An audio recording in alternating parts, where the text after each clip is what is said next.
신입 변호사님들 솔직히 말씀드리면은 지금 AI가 신입 변호사보다는 서면을 잘 쓰는 수준까지 왔다고 보고 있어요. 내가 프롬프트 일일이 다 입력하고 하는 게 저는 어느 순간 좀 회의감이 들더라고요. 내가 브레인한테 어떻게 하면 더 좋은 결과를 알려줄 수 있을지, 그런 법률 연구를 할 시간도 부족한데 이제 내가 기술 공부를 이렇게까지 해야 되나? 라는 생각이 드는 거죠. 총 걸린 시간이 이번엔 3시간 정도였어요. 그러니까 1심 때보다 훨씬 많은 일을 했는데 3일 걸리던 게 3시간으로 줄어들었죠.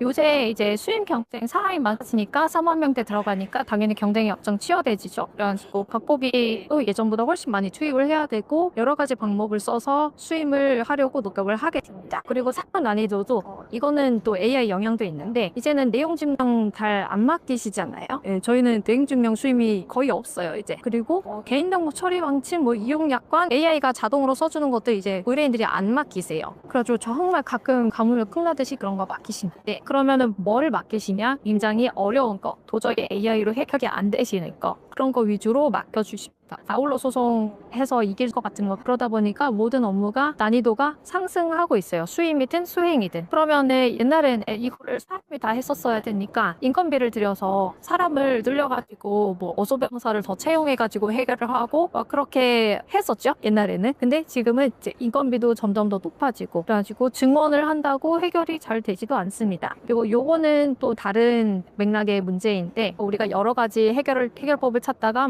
AI를 통해서 이걸 해결하자 많이 도입을 하시기도 하니까, 그럼 언젠가는 성장 경로가 단절되겠구나 라는 문제도 생겨요. 신입 변호사님들 솔직히 말씀드리면은 지금 AI가 신입 변호사보다는 그래도 서면을 잘 쓰는 수준까지 저는 왔다고 보고 있어요. 실제로 그렇게 느끼고 있고, 그래가지고 신입이 클 자리도 점점 이제 사라지고 있는 그런 상황입니다. 여러 가지 문제가 되게 파편화되어 있죠. 서로 다 다른 문제인 것 같고, 이거 그래서 어떻게 해결하자 거냐. 그래서 저는 AI를 활용해가지고 그 간극을 점점 뜯고 있어요. 제가 지금 수행하고 있는 사건 중에 하나가 상대방이 해외 판례를 계속 가지고 와가지고 뭔가 주장을 하고 이제 자료를 내고 그런 사건이 있었어요. 그게 1심에서 저희가 승소하고 지금 2심 올라왔는데, 1심에서 저희가 반박을 해야 되니까 해외 판례를 찾아야 되잖아요. 그러면 그 당시에는 이제 어떻게 했었냐, 해외 사이트를 일일이 다 돌아다니면서 키워드 이거로 바꿔보고 저걸로 바꿔보고 기사도 찾고 판결 원문 사이트는 대체 어디 있는지 되게 힘들게 찾고 서면을 썼습니다. 그래가지고 그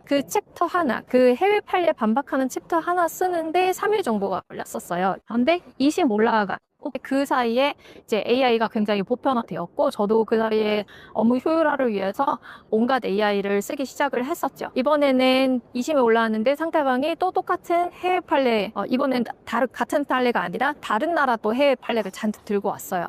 그러면은 이제 전략적으로 이걸 어떻게 해결해야 될까? 일단 1심에서 우리가 인용했던 판례들, 그 판례들의 추적, 그 뒤에 그래서 어떻게 됐는데, 거기들도 계속 몇 년 지났으니까 끝났을 거잖아요, 소송이. 그래서 그걸 계속 추적하는 작업을 해야 했고, 그리고 상대방이 얘기한 판례에 대해서도 다시 한번 우리도 나름대로 추적을 해서 그게 그 판례가 그 취지가 맞나? 막 이런 걸 조사를 해야 되는 상황이었죠. 그러니까 업무가 더 늘어난 상태였어요. 근데 이번에는 챗GPT한테 조사를 시켰습니다. 챗GPT한테 상대방이 제출한 거, 우리가 1심에서 제출한 거, 그런 출처들을 이제 다 넣어주고, 이 사건이 그 뒤에 어떻게 진행되었는지 추적을 해서 알려달라. 그리고 모두 다 이제 출처 링크를 달아가지고 내가 검증할 수 있게 원문과 함께 제시해라. 이런 식으로 지시를 했죠. 그래가지고 이번에는 리서치를 다 하고 그걸 이제 검증하고 기계 번역한 것 중에 서면에 직접 인용할 부분은 제가 또 한 번 더 번역을 거치고, 그렇게 해서 서면 두세 챕터, 이번에는 조금 양을 늘려서 그렇게 쓰는 데에 총 걸린 시간이 이번엔 3시간 정도였어요. 그러니까 1심 때보다 훨씬 많은 일을 했는데 3일 걸리던 게 3시간으로 줄어들었죠. 그래서 결국 우리가 사람을 갈아서 1인 변호사가 대형 로펌만큼의 퍼포먼스를 내는 데는 확실히 한계가 있기 때문에 결국 AI를 쓸 수밖에 없다라는 거는 이제 자명한 사실이에요. 그거는 이제 자명한 문제예요. 그러면은 이 AI를 쓸 때 몇 가지 문제가 생깁니다. 저는 이제 AI를 쓰면 쓸수록 또 다른 한계를 자꾸 느꼈던 게 어느 순간 제가 얘를 계속 뭔가 케어를 해야 되는 느낌이 드는 거예요. 계속 사건 맥락을 얘가 쫓아오는 게 아니기 때문에 사건 맥락을 제가 얘한테 계속 주입을 시켜줘야 되고 얘가 뭔가 잘못 답변하면은 그게 잘못된 이유를 알려주고 그래야지 그 다음에 걔가 또 답변을 할 수 있게 되고 이러니까 이게 내가 어소 변호사한테 일일이 설명하는 거랑 뭐가 다르지? 물론 어소 변호사보다는 당연히 훨씬 싸죠. 그런 면에서는 차이가 있겠지만 근데 어소 변호사님은 훨씬 똑똑하잖아요. 그 주변 맥락을 훨씬 더 잘 알고 있잖아요. 물론 리서치 풀의 차이는 있겠지만 어소 변호사님이 AI를 쓰면 되는 거잖아요. 그래가지고 내가 이렇게 일일이 케어하는 게 의미가 있는가? 그러면은 케어할 필요 없이 뭔가 안심하면서 통제할 수 있는 AI 조건이 무엇인가? 지금까지는 리걸 AI 나온 것들이 굉장히 채팅형이 많았어요. 채팅형이 대부분이었는데 이런 챗봇의 필요도 내가 프롬프트 일일이 다 입력하고 하는 게 저는 어느 순간 좀 회의감이 들더라고요. 제가 프롬프트 그런 거를 알려드리는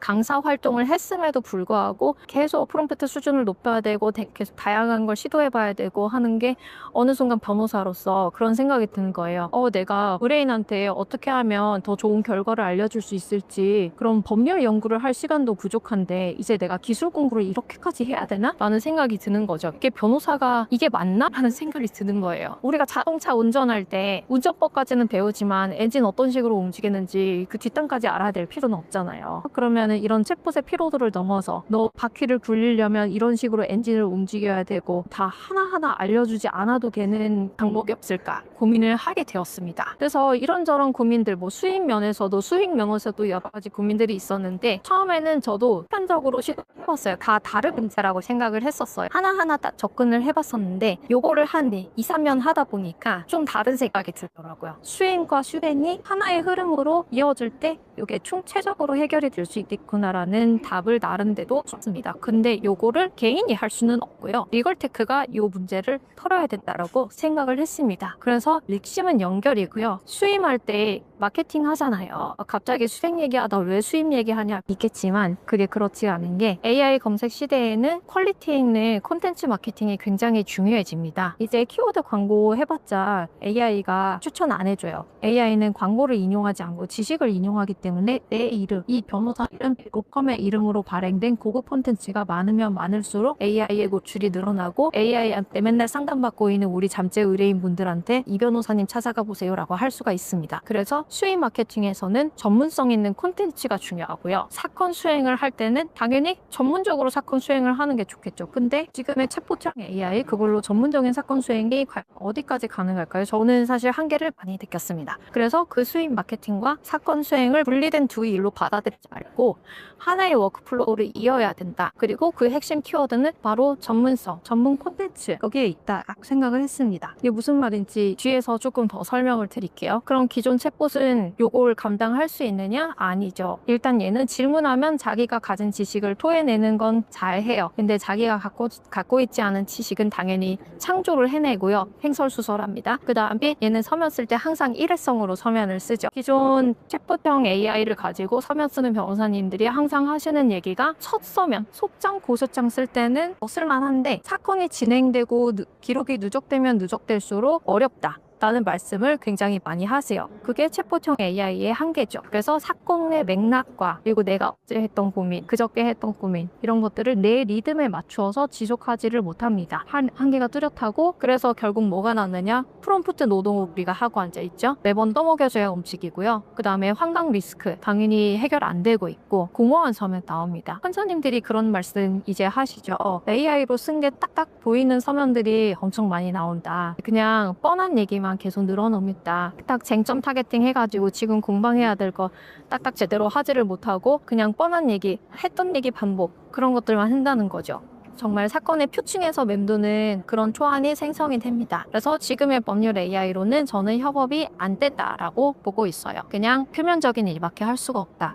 그래서 도구는 있는데 동료는 지금 없는 상태예요. 도구랑 동료가 뭔가 다르냐? 도구는 지시를 받아야 움직이죠. 그리고 맥락 없이 단발성으로 반응하죠. 그리고 쓸수록 계속 필요가 쌓여요. 근데 우리 어소 변호사님들, 우리 동료 파트너 변호사님들하고 같이 일할 때는 그렇지 않았잖아요. 스스로 기록을 다들 정리를 하고요. 그 다음에 사건의 흐름을 같이 계속 팔로우업하면서 따라가고 있죠. 그리고 전략을 같이 고민할 수가 있고요. 그리고 같이 사건을 수행하면 할수록 계속 이해가 깊어집니다. 왜 AI는 이렇게 못하고 있을까요? 그러면은 어떻게 하면 AI도 우리 동료처럼 일하게 할 수 있느냐? 저는 이렇게 생각합니다. 일단 분업을 제대로 해야 된다라고 생각해요. 내가 물어볼 때만 답하지 말고 기계적인 잡무나 또는 당연히 해야 되는 선행 업무들이 있잖아요. 뒤에 가서 또 말씀드릴게요. 당연히 해야 되는 그런 선행 업무들은 내가 말하지 않아도 프롬프트 없이 그냥 자기가 알아서 하고 있었으면 좋겠어요. 그리고 나는 그냥 고도의 창의적인 과정을 주도를 하고 싶어요. 이게 무슨 얘기냐면은 대형 로펌에서는 팀이 꾸려집니다. 그래가지고 리서치를 하는 사람,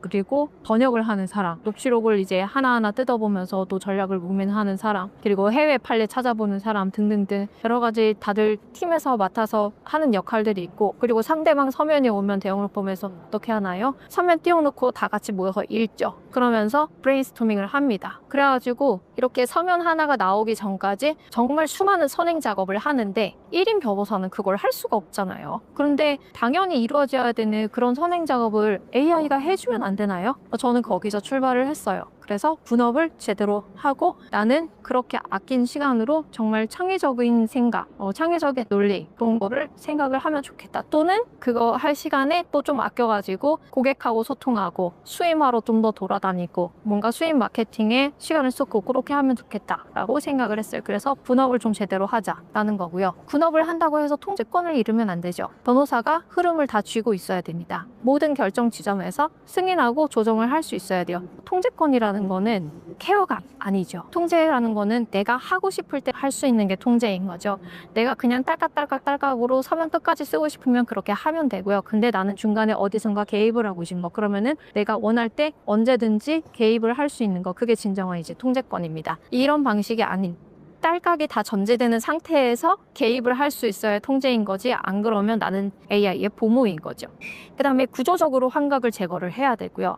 우리 어수 변호사님, 파트너 변호사님, 우리 동료들하고 대화를 하면은 그분들은 이미 나랑 똑같은 지식을 가지고 있잖아요. 나랑 비슷한 방식으로 사건 데이터를 다 파악을 하고 있어요. 그러니까 환각이 일어나지 않죠. 가끔 착각을 하긴 하지만 그 정도는 이제 사람이 당연히 할 수 있는 일이고요. 그래서 어떻게 하면 이 구조적인 환각 제거가 사람뿐만 아니라 AI에서도 일어날 수 있을까? 이것도 고민을 했습니다. 그래서 이제 저희가 리걸독스와 이제 프로 라는 것을 만들었고요. 지금 데모 버전까지 나왔고 사전 등록하시면은 정식 출시 전까지 무료로 사용하시면서 저희한테 의견을 또 주실 수 있도록 이렇게 해놨습니다. 그건 마지막에 한번 말씀드릴게요.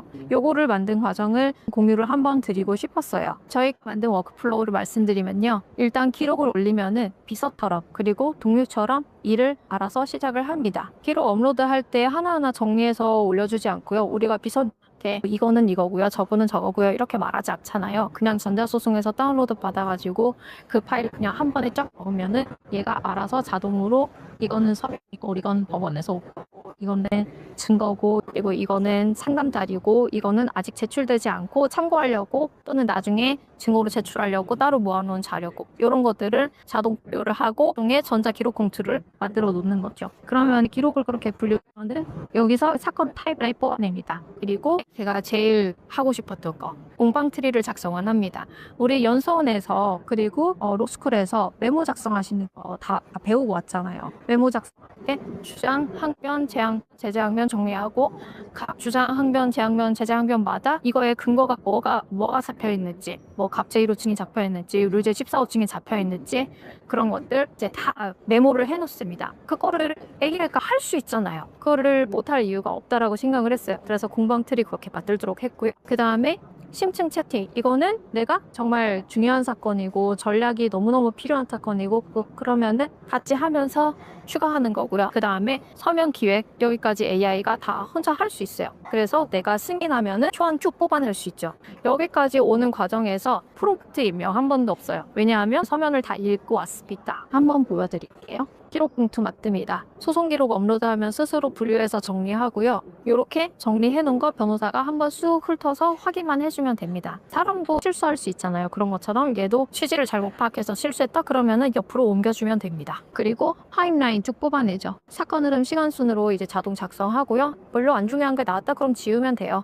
그리고 사실관계도 다 같은 사실관계가 아니잖아요. 다툼이 없는 것 있고 사실이 아니다 기다 그런 다툼이 있는 게 있고, 그리고 사실 자체는 인정하지. 법률 평가에서 그거 아닌데 라고 다툼이 다 구분해서 볼 수 있도록 해줍니다. 그 다음에 뭐하냐? 쟁점 뽑아줍니다. 당사자들이 뭘 쟁점으로 하고 있는지 뽑아내고요. 그리고 만약에 처음 쓰는 서면이다 그러면은 이제 일반적인 지식 가지고 쟁점을 뽑으면 되겠죠. 또는 상담 자료 가지고 뽑으면 될 것이고요. 쟁점 쭉 뽑은 다음에 각 쟁점별로 당사자들의 주장, 반박 이런 거를 트리로 구조화를 합니다. 구조화할 때는 당연히 원문 다 검증 가능하도록 미리 보기 달아놔야겠죠. 그거는 메모 형식에서 착안을 했고요. 특히 제가 제일 하고 싶었던 거는 이런 걸 했어요. 자꾸 사건 전체를 바라보려는, 전체를 구조화해서 바라보려는 노력이 반복될 때 사건 전체를 보는 눈이 길어지는 것 같습니다. 그리고 이거는 전략적으로 강조하면서 접근하고 싶을 때 신체 채팅 바로바로 가능하도록 해요.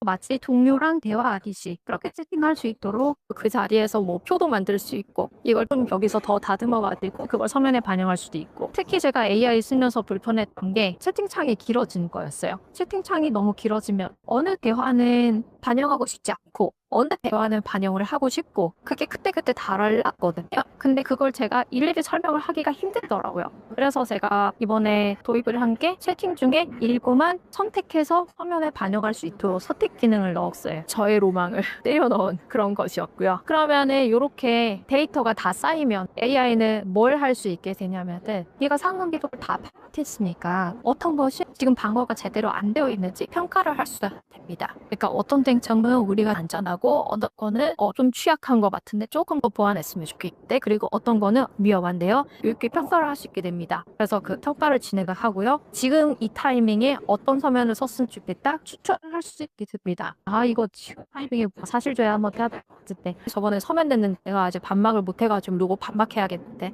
다 AI가 제안을 해줄 수 있게 되는 거죠. 내용을 다 아니까. 그런 것을 종합하면은 당연히 옵차도 봉어하지 않게 나옵니다. 정말 깊이 있게 들어가서 공방이 이루어지고 있거든. 그걸 중심으로 서면 기획을 할 수 있게 되고요. 근데 아까 말씀드렸죠. 변호사가 통제할 수 있어야 된다라고. 목차 하나하나 AI가 말합니다. 나는 이 목차에서는 이런 논증을 할 거고요. 그리고 이 목차에서는 특히 이런 자료를 바탕으로 논증을 할 겁니다. 라고 말하면은 사람이 그거 다 확인하고 체크하고 추정하고 싶으면 추정하고 승인하고 싶으면 승인하고 그렇게 할 수 있어야 됩니다. 그렇게 하면은 서면이 퀄리티 있게 나올 수밖에 없어요. 제가 실제로 지금 데모 버전이어서 그 수준에서 여러 번 테스트를 해봤는데 그냥 프롬프트 한두 번 입력한 것보다는 정말 훨씬 차이가 나게 좋은 서면이 나오더라고요. 그리고 거기서 한 가지 더 플러스로 잡무 같은 것도 여기서 좀 해결을 했으면 좋겠는 거죠. 제가 한 몇 달 전부터, 한 6개월 전부터 변호사님들을 계속 찾아다니면서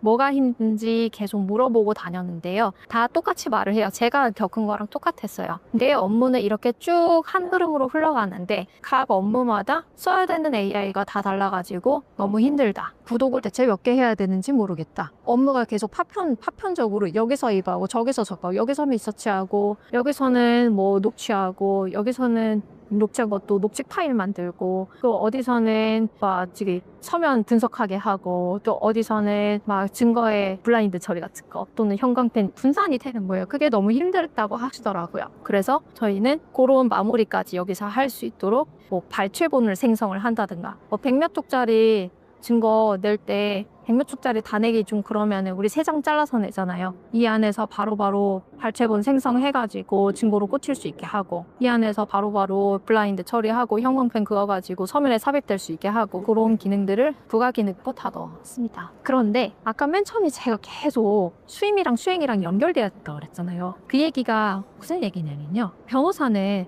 이렇게 서면 쓰는데 진짜 열심히 해요. 열심히 살아요. 고민 정말 많이 하고 AI를 쓰든 사람을 쓰든 나 혼자 막 구르듬 해가지고 서면을 쓰는데 그 서면이 한 번 쓰고 끝나죠. 법원 제출되고 끝나요. 저는 그게 너무너무 아까웠어요. 그리고 조금 억울하기도 했어요. 내가 쓴 서면의 문구가 판결문에 그대로 막혔는데 기사에는 내 이름 안 나가고 판사님 이름만 나가네? 네, 되게 좀 그랬어요. 그래가지고 이런 것들을 마케팅 자료로 쓸 수 없을까? 딱 생각을 한 거죠. 그리고 마침 아까 말씀드렸던 AI 검색 시대의 콘텐츠 마케팅에 이게 딱 부합을 했던 거죠.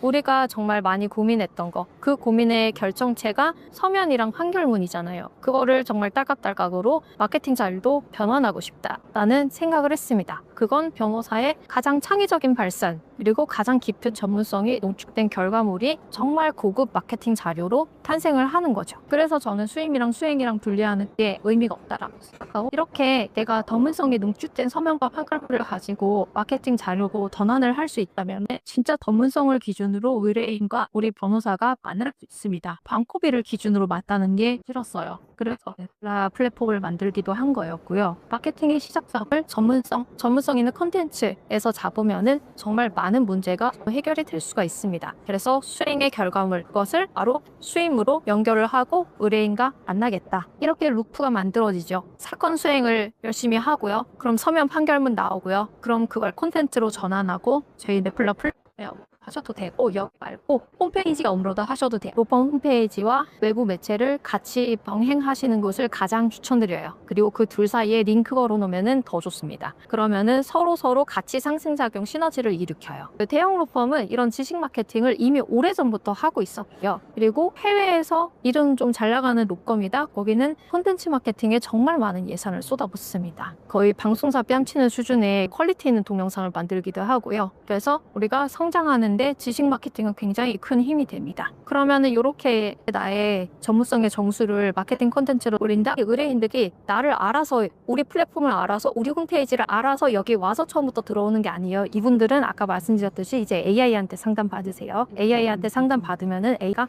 여기 진짜 딱 맞는 콘텐츠가 있는데 이 변호사는 이런 분야에서 많은 업적을 쌓았는데, 많은 노력을 했는데, 많은 공부를 했는데, 신입이라고 해서 기죽을 필요 없어요. 공부를 해서 공부한 거 올리면 돼요. 그러면은 외부 AI가 그런 쌓인 것들을 추적해서 나의 브랜드로 인식을 하고 나를 추천을 해줍니다. 그러면은 그렇게 해서 의뢰인 유입하면은 거기서 또 열심히 사건 수행해가지고 한 바퀴 또 도시면 되죠. 이미 조각조각은 다 출제하고요. 저희 서비스도 조각조각은 다 마련되어 있고, 그래서 지금은 하나하나의 성능, 완성도를 높이고 점점 더 연결해 가는 것을 지금 목표로 하고 있습니다. 제 생각에는 그런 AI 시대는 변호사의 성장을 꼭 빼앗는 건 아니라고 생각을 해요. 오히려 AI랑 협업 구조만 제대로 갖춘다면은 변호사가 더 높이 성장할 수 있는 그런 기회의 시대라고 생각을 합니다. 1인 변호사가 사건을 더 깊이 수행할수록 더 많은 의뢰인을 만나는 행조, 그 변호사가 자신의 본질에 충실할수록 더 잘 나갈 수 있는 그런 토대가 마련될 수 있는 시대가 AI 시대라고 생각을 하고요. 그것이 저희가 그리는 생존 전략이기도 합니다. 그래서 그걸 위해서 저희가 노력을 계속 해나가고 있는 거고요. 아까 말씀드렸듯이 리걸독스와이즈 프로는 지금 데모 버전이에요. 8월 정도에 정식 출시를 하려고 목표로 하고 있고요. 그래서 지금 사전 등록 기간에 등록하시면은 데모 버전을 자유롭게 쓰실 수 있도록 하려고 합니다. 이렇게 만들어주세요. 적극적으로 요구를 하셔가지고 변호사 전체 집단에 도움이 되는 방향으로 리걸테크를 이끌어가는, 그냥 간단하게는 내가 원하는 거를 만들도록 자꾸 유도를 하는 그런 행동을 하시는 게 지금 타이밍에 꼭 필요한 행동이라고 생각을 합니다. 이렇게 저희가 준비를 하고 있으니 많은 관심 부탁드리고, 이거는 제가 나를 혼자서 고민을 많이 하고 있는 거리, AI 성능이 하고 올라가다 고체식 교육을 해서 사람을 키우는 것보다 그냥 AI 툴을 쓰는 게 비용을 아낄 수 있는 그런 시대가 솔직히 되어가고 있는 게 맞아요. 저는 많은 리걸테크가 이렇게 말을 하죠. AI는 변호사를 대체하지 않습니다. 업무를 보조합니다. 라고 말을 하는데 절반은 맞고 절반은 거짓말이라고 생각을 해요. 신입보다 잘 쓰는 거 지금은 맞고요. 우리가 이 현실을 솔직하게 인정하지 않으면은 해법을 제대로 찾을 수 없다라고 생각을 해요. 그러면은 너는 그 현실을 인정한다 쳐 대체 무슨 해법을 찾았는데? 라고 하시면은 저도 100%는 아니지만 그래도 조금 감을 잡아가고 있는 거냐면은 리걸테크, 리걸 AI 교육 기능이 같이 들어가야겠다라고 생각을 합니다. 그래서 이 툴을 쓰는 과정에서 굉장히 자연스럽게 우리 업무 관행이 습득이 되고 자꾸 스스로 생각하는 팀이 길러지고 그런 것들이 제품의 철학의 고가 들어가야 된다라고 생각을 해요. 그래서 그걸 지금 계속 좀 고민을 하고 관여를 하려고 노력하고 있는 상황입니다. 그래서 제가 마지막으로 드리고 싶은 말씀은 리걸테크를 이용해서 어떻게 하면은 이 변호사 업계가 그리고 법조계가 더 좋은 방향으로, 옛날보다 더 좋은 방향으로 성장할 수 있는가, 요거를 같이 고민을 해주시고 자꾸 채찍질을 해주셨으면 좋겠다 라는 걸 말씀을 마지막으로 드리고 싶습니다. 예, 감사합니다.